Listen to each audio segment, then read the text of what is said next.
नमस्कार। आज हम बात करने वाले हैं एक ऐसे कमाल के आविष्कार की जो हमारी नदियों को साफ करने का तरीका पूरी तरह बदल सकता है। जी हाँ, हम बात कर रहे हैं सौर ऊर्जा से चलने वाले रिवर क्लीनर रोबोट की। तो चलिए इस दिलचस्प टेक्नोलॉजी को करीब से जानते हैं। और ये बात बिल्कुल सच है ना? हमारी नदियां, जो कि जीवन का आधार हैं, आज बहुत ज्यादा प्रदूषण का सामना कर रही हैं।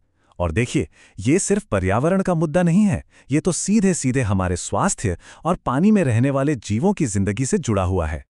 तो सवाल ये उठता है कि इस बड़ी चुनौती से निपटने के लिए क्या टेक्नोलॉजी हमारी मदद कर सकती है? क्या वाकई कोई ऐसा तरीका है जिससे हम अपनी नदियों को ज्यादा असरदार तरीके से और बिना पर्यावरण को और नुकसान पहुंचाए साफ कर सकें? आइए पता लगाते हैं।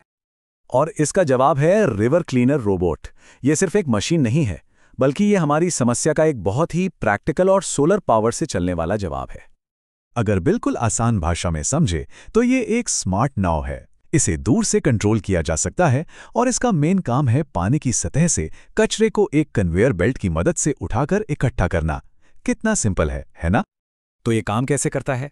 चलिए, सबसे पहले इसकी पावर और कंट्रोल सिस्टम को समझते हैं, जो कि कह सकते हैं इस पूरे ऑपरेशन का दिल और दिमाग हैं। देखिए, इस रोबोट की सबसे बड़ी खूबी है कि ये आत्मनिर्भर है। ये सूरज की रोशनी से अपनी एनर्जी खुद बनाता है। इसका मतलब ये इको फ्रेंडली तो है ही, साथ ही इसे बार बार चार्ज करने का झंझट भी नहीं है। इस पर एक 8 वोल्ट की सोलर प्लेट लगी है, जो इसे लगातार पावर देती रहती है। और कमाल की बात यह है कि इसे 50 मीटर की दूरी से भी आराम से कंट्रोल किया जा सकता है। मतलब नदी के मुश्किल कोनों तक पहुंचना भी अब आसान हो गया है। अच्छा, अब बात करते हैं उस हिस्से की जो असल में सफाई का काम करता है, यानी इसका कचरा इकट्ठा करने वाला सिस्टम। यहाँ ना एक बहुत ही स्मार्ट डिजाइन देखने को मिलता है। इसमें 2 अलग-अलग मोटर सिस्टम हैं। रोबोट को पानी में सही तरीके से चलाने के लिए धीमी 60 आरपीएम की मोटरें हैं, ताकि नेविगेशन सटीक हो। वहीं कचरे को तेजी से उठाने के लिए कन्वेयर बेल्ट में 200 आरपीएम की तेज मोटर लगी है। ये स्पीड और प्रिसीजन का एक बेहतरीन कॉम्बिनेशन है। इस कन्वेयर बेल्ट को ना ऐसे समझिए जैसे ये कचरे के लिए एक पानी वाला ट्रेडमिल हो।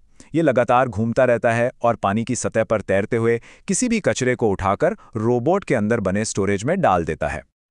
तो पूरी प्रक्रिया बहुत ही सीधी सादी है। बस एक बटन दबाओ, रोबोट चालू हो जाएगा, फिर रिमोट से उसे कचरे वाली जगह पर ले जाओ। कन्वेयर बेल्ट अपना काम शुरू कर देगी और कचरा इकट्ठा हो जाएगा। और इस पूरे टाइम सोलर पैनल चुपचाप बैटरी को चार्ज करता रहेगा। है ना शानदार? चलिए, अब जरा टेक्नोलॉजी से आगे बढ़कर देखते हैं कि असल दुनिया में इसका क्या असर हो सकता है और इसे कहां-कहां इस्तेमाल किया जा सकता है। तो समझने वाली बात यह है कि ये सिर्फ एक सफाई करने वाली मशीन नहीं है। असल में ये पर्यावरण की देखभाल के लिए एक बहुत ही पावरफुल और मल्टीपर्पस टूल है। और इसके इस्तेमाल के तरीके तो और भी कमाल के हैं। इसे सीधे पानी के प्रदूषण को कंट्रोल करने के लिए या फिर जो सामुदायिक सफाई अभियान होते हैं उनमें मदद के लिए इस्तेमाल किया जा सकता है। ये बच्चों और बड़ों को जागरूक करने के लिए एक एजुकेशनल टूल भी बन सकता है। और तो और इससे प्रदूषण का डेटा भी इकट्ठा किया जा सकता है। और ये सब हमें एक बहुत बड़े सवाल पर लाकर खड़ा कर देता है।